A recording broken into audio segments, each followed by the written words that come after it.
ভেবেছিলাম আজকে বাড়ি যাব, শীতের একটু আমেজ, তাই ভাবলাম যে শীতের কিছু কাপড় সাথে নিয়ে যাই কিংবা পরে যাই।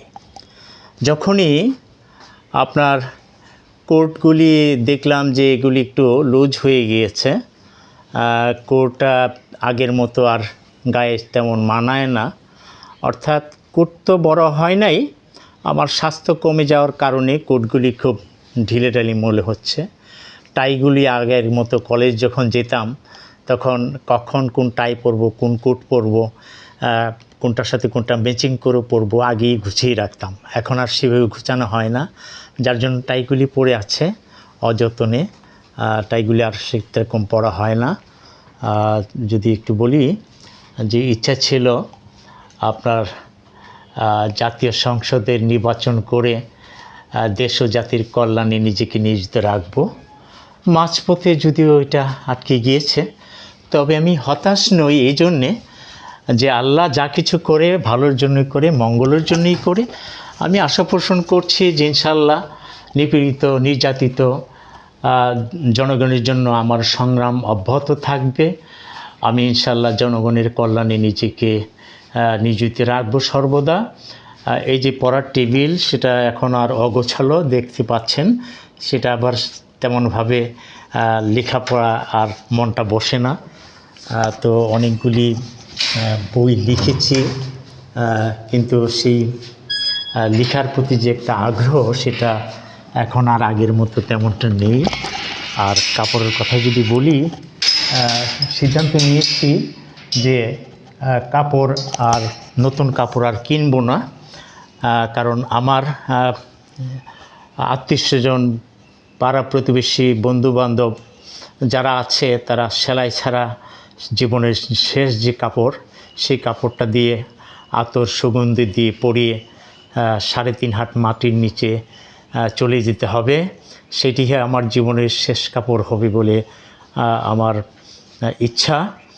তবে এই যে দেখেন যে কাপড়গুলি আজকে বাড়িতে যাব বলে গোছাচ্ছিলাম, কিন্তু কোনো কাপড়ই আর সেইভাবে আগের মতো যে একটা মানে নিজের ইয়ের সাথে যে একটা কাপড় যে একটা ম্যাচিং হয়, সেটা এখন আর সেভাবে হচ্ছে না। তো ফ্ল্যাটের খাজনা দিব বলে কাগজ খুঁজতেছিলাম।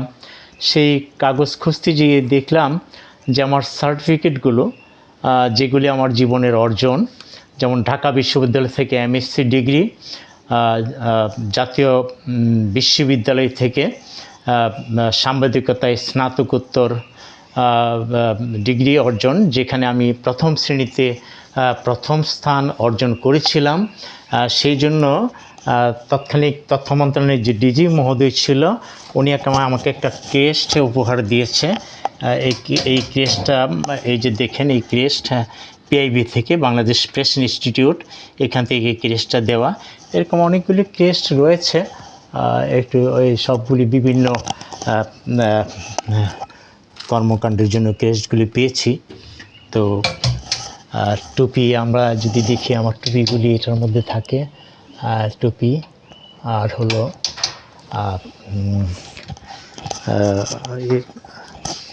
যদি একটু বলি, এটা তালা দেওয়া। এইখানেও কিছু টুপি থাকে, যেগুলি এখন সচরাচর তেমন পরা হয় না, চশমাগুলো। তো যেটা বলছিলাম যে কাপড় আর পরার মতো তেমন ইচ্ছা হয় না।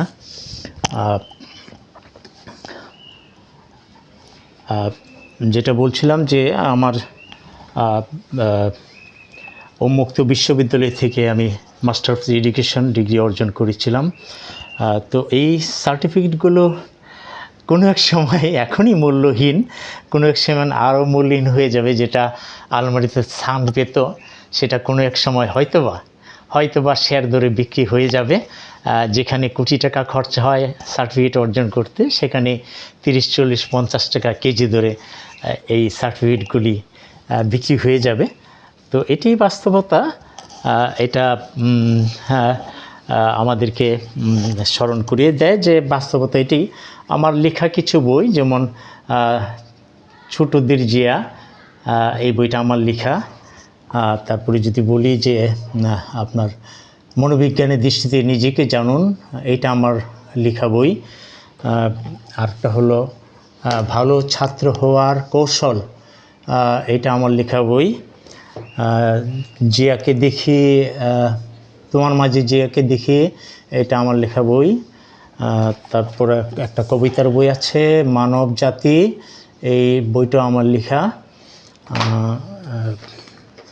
তারপর আপনার মনকে দেখুন মনোবিজ্ঞানের চোখে, এই বইটা আমার লেখা। আবার যদি দেখি তত্ত্বাবধায়ক সরকার ও লাঠিলুগি বইটার অপব্যবহার, এই বইটাও আমার লেখা। তো আজকাল যে কম্পিউটার পড়ে আছে, কম্পিউটারে কিন্তু আজকাল আর বসা হয় না, কোনো কিছু করার আগ্রহ থাকে না। সবসময় মনে হয় যে দেশের জন্য, জনগণের জন্য কোনো কাজ যদি করা যায় সেটি উত্তম, যার জন্য এখন ইচ্ছা করলেই আর অনেক কিছু নিয়ে বসা হয় না। এই যে কম্পিউটার পড়ে আছে অযত্নে অবহেলায়। যাই হোক, তো আমি আশা পোষণ করব যে আমার জন্য আপনারা দোয়া করবেন। আমি দেশবাসী, আমাদের নাসিরনগর উপজেলাবাসী সকলের কাছে দোয়া চাই।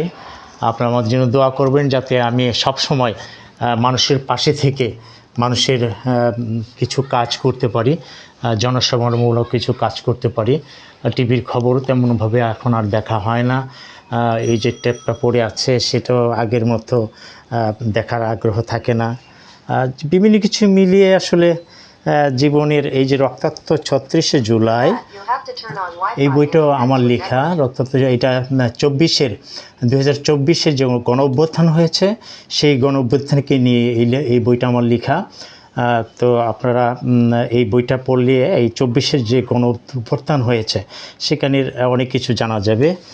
এখানে কিছু কাপড় তালা দেওয়া, অবশ্য এখানে কিছু কাপড় রয়েছে। এই যে কাপড়গুলো আসলে মাঝে মধ্যে পরা হয়, তেমনও ধোয়া হয় না এবং লন্ড্রিতে দেওয়া হয় না। আসলে মানে মনে হচ্ছে যে জীবনের কোনো এক মুহূর্তে এসে মানুষের এরকমটি হয়ে যায়, এটি বাস্তবতা। তবে যাই হোক, আমি হতাশ নই, আমি উচ্ছ্বাস নিয়ে বলতে চাই, আমি জনগণের সেবা করার জন্য যা কিছু করণীয় ইনশাল্লাহ আপনারা আমাকে দোয়া করবেন যাতে আমি, আল্লাহ আমাকে হায়াত বাঁচিয়ে রাখে যতদিন, ততদিন আপনাদের পাশে থাকতে পারি, আপনাদের সেবা করতে পারি। মানুষের মানব সেবাই সর্বোত্তম পন্থা। মানব সেবার মাধ্যমে মানুষ, আল্লাহ পাক যারা মানব সেবা করে আল্লাহ পাক তাদেরকে খুব পছন্দ করে। আর যেটা বলবো যে এই যে মেঘনা নদী ভৈরবে, এই মেঘনা নদী পার হয়ে কিন্তু আগে আশুগঞ্জ চরে চলে যেতাম, কিন্তু এখন কিন্তু এই বাস্তবতা এটা সম্ভব না। যেমন 2024 সালে সমাজ কল্যাণ মন্ত্রণালয় থেকে একটা ম্যারাথন দূর হয়েছিল, আমি এটাতে প্রথম স্থান অর্জন করায় আমাকে 3000 টাকা এবং সার্টিফিকেট দিয়েছিল এবং একটা সেলাই মেশিনও দিয়েছিল। যদিও এটা 2024 সালে সম্ভব হয়েছিল। তো যাই হোক, এখনও আমি আশা করি আপনারা দোয়া করলে ইনশাল্লাহ আল্লাহ যদি আমাদের সহায় হন, ভালো কিছু করতে পারবো। সকলের কাছে দোয়া চাই, সকলের ভালোবাসা চাই, আমার জন্য দোয়া করবেন যাতে আমি আপনাদের পাশে থাকতে পারি সর্বদাই মৃত্যুর আগ পর্যন্ত।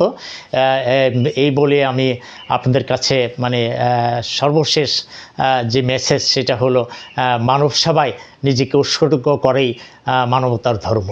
ধন্যবাদ। আসসালামু আলাইকুম।